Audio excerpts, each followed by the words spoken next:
Ça a déjà commencé à débattre. 7h44, l'invité du petit déjeuner politique aujourd'hui, Mathieu Orphelin, député du Maine-et-Loire et coprésident du groupe Écologie Démocratie Solidarité. Bonjour à vous. Bonjour, merci de votre invitation. Bonjour Mathieu Orphelin. Bon, rappel pour les auditeurs, pour ceux qui ne le savent pas, que vous avez quitté LRM. Il y a 1 an et demi. Voilà, il y a déjà 1 an et demi. Alors dites-moi, vous lui avez donné votre vote de confiance ou pas à Jean Castex hier après-midi? Non. La majorité du groupe Écologie Démocratie Solidarité a voté contre. Ouais. On a eu quelques abstentions et 2 votes pour, mais la majorité du groupe a voté contre. C'est pas un vote de défiance, mais on n'a pas retrouvé dans ce discours assez d'assurance pour voter les yeux fermés la confiance au nouveau gouvernement. De toute façon, vous auriez préféré un ou une première ministre écologiste ou pas? Je pense que ça aurait été un excellent signal. Au moment où on a ces alertes des scientifiques, où le Haut Conseil pour le climat, la semaine dernière, rappelait au gouvernement que le compte n'y était pas du tout, qu'il fallait de nouvelles mesures très vigoureuses, que la France n'était en rien sur la bonne direction. Oui, sans doute qu'une première ministre écologiste, comme Laurence Toubiana, pour citer un nom parmi d'autres, aurait donné sans doute une impulsion différente. J'ai beaucoup de respect pour Jean Castex, que nous avons vu avant-hier, la veille du discours, avec qui nous avons eu un échange cordial, etc. Mais l'écologie n'est pas le cœur de sa matrice pour l'instant. Et pourtant, il en a annoncé des chiffres, Mathieu Orphelin, 20 milliards d'euros pour la rénovation thermique des bâtiments et la réduction aussi des émissions et le soutien des technologies vertes. Ces chiffres-là, cet argent-là, d'ailleurs, on peut se demander comment ça se finance, c'est pas suffisant pour vous? D'abord, vous avez raison, il y a une question, comment on finance tout ça? Oui. Et pour l'instant, sur les 100 milliards du plan global, il y a 35 milliards financés par l'Europe et le reste financé par la dette. Nous portons, avec notre groupe, d'autres moyens de financement pour pas tout faire porter à la dette et notamment faire plus contribuer les multinationales qui ont des régimes fiscaux aujourd'hui beaucoup trop avantageux. Donc la question du financement, elle est majeure. Ensuite, 20 milliards pour la transition sur 100 milliards, ça fait 20%. Oui. C'est exactement comme en 2008, plan de relance à cette époque-là, et les investissements verts ne représentent que 20% à l'époque. On est à peu près dans les mêmes ordres de grandeur. Est-ce que c'est suffisant ? Nous avons la conviction que non, c'est pas du tout rien, 20 milliards, mais c'est pour l'ensemble de ces chantiers-là, et c'est encore trop peu par rapport à cet effort majeur qu'il faut faire pour la transition, mais c'est un effort qu'il faut faire de toute façon, parce que ce sont des investissements pour nos collectivités, des emplois pour nos territoires. Donc, c'est vraiment des investissements très importants. Il faudrait mettre plus.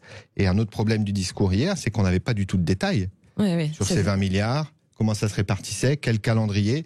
On n'a pas eu assez de chiffres pour être rassuré complètement. Et tout ça en 600 jours. Il va rester 600 jours pour ce plan de relance écologique, économique, rassembler les Français. 600 jours, c'est trop tard ?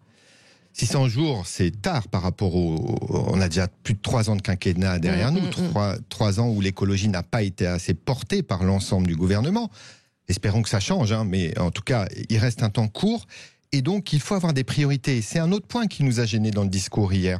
C'est de voir que la loi d'application des mesures de la Convention citoyenne pour le climat ne passera pas devant le Parlement avant 2021. C'est décalé. Le Premier ministre l'a pas dit explicitement hier, mais quand on regarde les calendriers, passage en Conseil des ministres fin septembre, ça veut dire que ce sera pas à l'Assemblée avant 2021, donc ce sera pas voté avant peut-être la fin du premier semestre 2021. Ouais. Donc là, c'est pas compatible avec cette urgence écologique dont on nous parle de décaler. Il y a une espérance folle autour de ces des 149 mesures de ces citoyens et citoyennes. Pourquoi ne pas avoir commencé symboliquement la prochaine rentrée parlementaire avec ça ?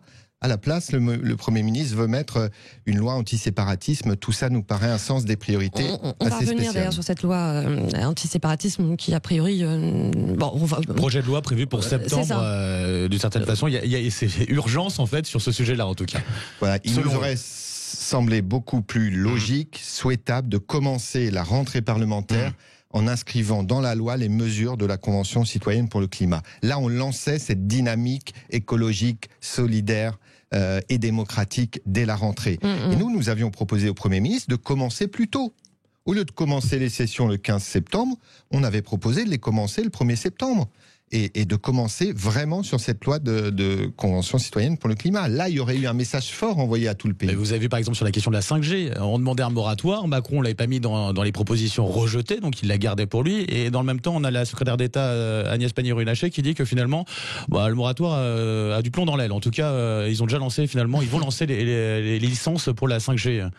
On attend d'ailleurs encore l'étude de l'ANSES sur les effets potentiels sur la santé. Donc, sur la 5G, je pense qu'on ne pourra pas s'exonérer d'un vrai débat pour que les uns et les autres puissent poser les arguments, voir aussi, moi j'attends avec impatience ce rapport que j'espère rassurant, évidemment, de l'ANSES. J'attends aussi qu'on puisse avoir une réflexion plus globale sur l'usage du numérique dans notre pays. Est-ce que c'est toujours plus ? Est-ce que c'est un secteur où les consommations de données, émissions de gaz à effet de serre augmentent fortement ? Comment on arrive à réguler tout ça mieux qu'aujourd'hui ? La sobriété énergétique, la sobriété numérique, c'est aussi des vrais sujets pour demain. En parlant de mots et de concepts, sobriété, Mathieu Orphelin, comment vous interprétez cette phrase qu'a lâchée hier donc Jean Castex ? Je crois en la croissance écologique, mais pas en la décroissance verte. C'est une phrase, évidemment, dans laquelle je ne me retrouve pas parce que c'est l'opposition des écologistes. C'est une rhétorique qu'on connaît très bien, notamment assez souvent utilisée à droite. Sarkozy, l'écologie, ça commence à bien faire. C'est de la même veine, vous voyez. C'est vraiment de dire, d'un côté, il y a la croissance verte, ceux qui ont compris, on continue comme avant et on met un peu de vert. Et de l'autre côté, il y a les écolos, barbus, etc. Mais c'est tellement loin de la réalité d'aujourd'hui. Aujourd'hui, l'écologie, c'est une espérance, c'est un projet politique global, c'est quelque chose qui doit rassembler. Oui, mais d'un point de vue politique, les écologistes, ce sont les premiers aussi à savoir se diviser entre eux. Ça, c'est vrai. C'est une maladie interne une vieille maladie. Oui, mais j'espère qu'ils vont réussir à dépasser tout ça, à se réouvrir comme ils l'avaient fait avec Danny Cohn-Bendit, Pascal Durand et d'autres en 2009. Moi, je crois beaucoup au dépassement. Je crois que, par exemple, Julien Bayou, le secrétaire national des Verts, a très bien ça en tête et il faut que les Verts arrêtent de se diviser. Mais voilà, rien qu'avec le concept de sobriété que nous évoquions tout à l'heure, on voit qu'il y a cette solution pour rassembler tout le monde et arrêter ce clivage. Dire les écolos, ce sont que des décroissants. Colomb l'a utilisé à Lyon, d'autres alliances ou alliages un peu bizarres, LREM, LR, l'ont utilisé au municipal. On ne peut pas dire que c'est beaucoup marché. Donc je crois que ceux qui veulent cliver sur ces sujets-là sont un peu décalés par rapport au sens de l'histoire. L'écologie sur le terrain, ça n'a rien à voir avec ce clivage croissance écolo contre décroissance verte. Alors quelque part, Mathieu Orphelin, vous avez l'impression que le gouvernement Castex verdit un tout petit peu comme ça son discours, mais franchement, l'écologie, c'est pas du tout sa priorité, quoi. Il a eu des mots. Moi, j'ai apprécié dans son discours la place des territoires. Ah oui, ça c'est intéressant. Fois, et moi, mais c'est vrai que moi, élu de l'Anjou, on a plein de petites communes dans la circonscription, 2000, 3000 habitants. Oui, donc la territorialisation des politiques publiques, ça c'est très bien. Maintenant, est-ce que l'écologie, c'est aujourd'hui son grand marqueur Pas encore. Et si vous voulez, on devrait être à un autre cap. Le Haut Conseil pour le climat nous dit l'enjeu, c'est pas de verdir le plan de relance, c'est que le plan de relance soit entièrement compatible avec les grands enjeux climatiques et écologiques. Et c'est ça qui manque pour l'instant, c'est cette vision globale. Donc espérons qu'ils vont faire des choses utiles pendant les 600 derniers jours. Oui, et on sera avec eux pour pousser, on a entendu, plan vélo très bien, rénovation énergétique des bâtiments publics, moi ça fait 3 ans que je me bats pour, enfin le gouvernement s'y met, je vais pas dire que je suis mécontent, mais on va être toujours là pour les pousser, pour que ça aille plus vite, plus fort, plus loin, parce que c'est important. Et notamment sur le glyphosate par exemple, je ne sais pas si vous avez lu Jean Castex dans Le Parisien ce matin, qui nous dit ne plus utiliser le glyphosate est un bon objectif. Ça veut dire quoi ? Ça veut dire que ça va arriver avant la fin du quinquennat ? Vous avez bon espoir là-dessus ? Cette phrase-là, je l'aurais compris il y a 2 ou 3 ans, en début de quinquennat, on peut pas en être encore là. Ce qu'il faut, c'est aider massivement les agriculteurs à changer de modèle, les aider beaucoup plus qu'on les aide aujourd'hui, et mettre là aussi le paquet sur les circuits courts de qualité, sur la restauration durable, de qualité. Là aussi, il y a des très belles propositions dans la Convention citoyenne pour le climat. Aidons les petites communes à promouvoir dans les cantines scolaires, dans les cantines des EHPAD, une agriculture plus responsable avec moins de pesticides, etc. Et donc Aujourd'hui, c'est pas se fixer des nouveaux objectifs qu'il faut, c'est mettre les moyens pour aider les agriculteurs. Les agriculteurs, ils ont envie de changer de modèle. Il faut qu'on les aide Ils se sentent isolés seuls, justement, là-dedans. Justement, faisons avec eux. J'ai souvent le débat avec la patronne de la FNSEA qui a son exploitation dans notre département du Maine-et-Loire. Arrêtons ces clivages écolo contre agriculteurs. Allons-y ensemble. Tout à l'heure, Mathieu Orphelin, à 8h10, notre invité, vous le connaissez bien, forcément, c'est Julien de Normandie, donc nouveau ministre de l'Agriculture et l'Alimentation. Il sera là tout à l'heure. Vous allez peut-être vous croiser dans l'ascenseur de Sud Radio, d'ailleurs. Enfin, il n'y a pas d'ascenseur en même temps. Si vous aviez une question à lui poser tout à l'heure, justement, en tant que nouveau ministre de l'Agriculture. Eh bien, vous lui demanderez s'il est favorable on note. à la prime pour la restauration collective durable, ce qui est une des propositions de la Convention citoyenne pour le climat. Il y a tout un tas de petites communes qu'il faut qu'on accompagne. Il y en a beaucoup qui font des choses déjà, il vous répondra sûrement ça. Mais il faut qu'on change d'échelle là aussi pour engager toute la restauration collective durable dans plus de qualité, plus de labels, plus de bio, etc. On vient de décrire la question. C'est de l'investissement, c'est de la formation, c'est du circuit court de qualité. Nos agriculteurs seront gagnants avec ça. C'est un très beau levier. Sur la réforme des retraites, il y a du changement, donc pas d'âge pivot, mais réforme toujours universelle par points. C'est un bon équilibre trouvé là par Jean Castex. On a eu du mal.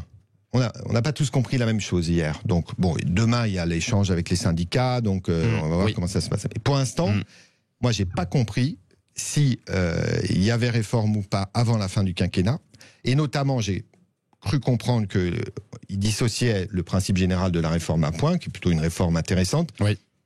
Mais d'un autre côté, qu'on avait la possibilité qui est la réforme paramétrique avant.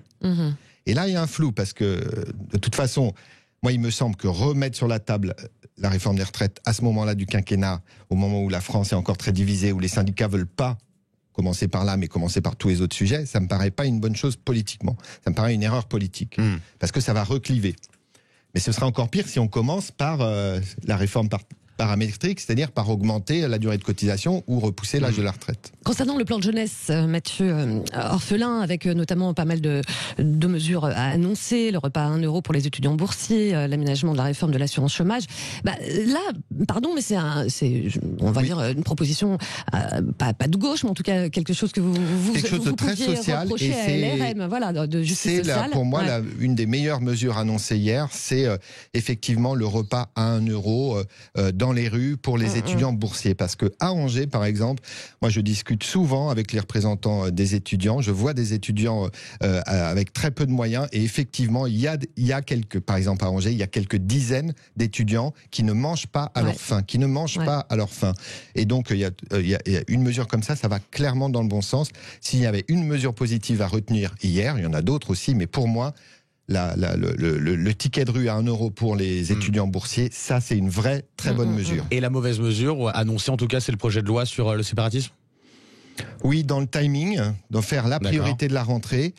Et puis, autant il y a dans certains quartiers des sujets liés au séparatisme, mais je ne crois pas que ce soit par une nouvelle loi qu'on les règle. Une nouvelle loi, on va avoir encore les discussions, le voile dans l'espace public, etc. Il y a beaucoup de choses à faire par l'éducation, redonner des moyens aux associations pour qu'elles soient encore plus qu'aujourd'hui dans les quartiers, redonner des moyens aux citoyens pour libérer cette énergie. Je crois beaucoup plus à ces vertus-là.